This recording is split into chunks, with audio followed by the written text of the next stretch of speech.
Hey everybody, happy Sunday. I hope that wherever you are and whatever you're doing, you're safe and you and yours are well. Thanks to everybody who sent well wishes this week. As you can tell, my voice is almost back to normal. It's been quite a challenging couple of weeks. I was sick, I had a cold. We still don't know if it was the dreaded or not. Some of you may know I did end up going to the emergency room this week on the recommendation of my family doctor, but didn't actually get tested because there are no tests. And the sad reality is that here in the United States, the statistics are woefully inaccurate because currently, states like Oregon are only testing people who are so severe that they are, on a ventilator and need ventilating or intubating to actually survive. And so, I was doing everything I possibly could to stay away. But kind of Thursday, I got to the point where I was struggling a little bit to breathe and I was coughing and not actually having anything come of it. So that's why I ended up going down there. I've had a couple of light days, and I'm feeling a lot better now. So thank you. But that's not what I want to talk to you about today. What I want to talk to you about today is kind of related.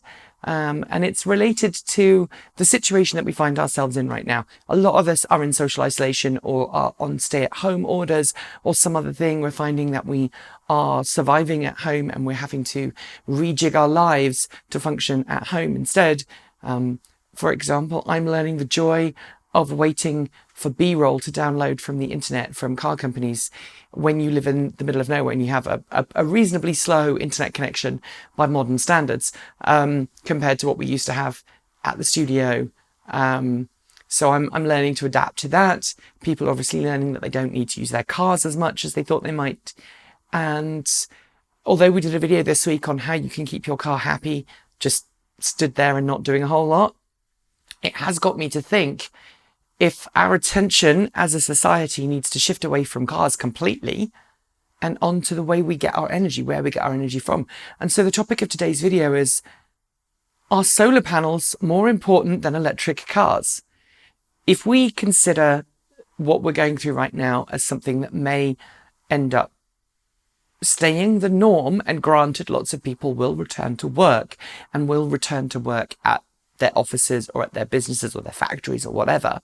And a lot of people will have to, because they can't work at home, go back to commuting. Some of us, I'm predicting, I'm probably going to be one of them, will go, you know what, working from home, actually not so bad. I'm just going to work from home, which means, do I need an electric car? Do I need a car even? We have a 2-car family. Do I really need 2 cars when one of us is not taking it anywhere? And that made me wonder if all of the focus on electric car batteries and making longer range electric cars, maybe we should be focusing instead now on pushing towards lowering the costs of photovoltaics. And we've seen a real drop in photovoltaic costs over the last 2 or 3 decades. And we're now at a point where solar panels are starting to become more affordable, but they're still way out of the reach of your average homeowner, just like many electric cars are.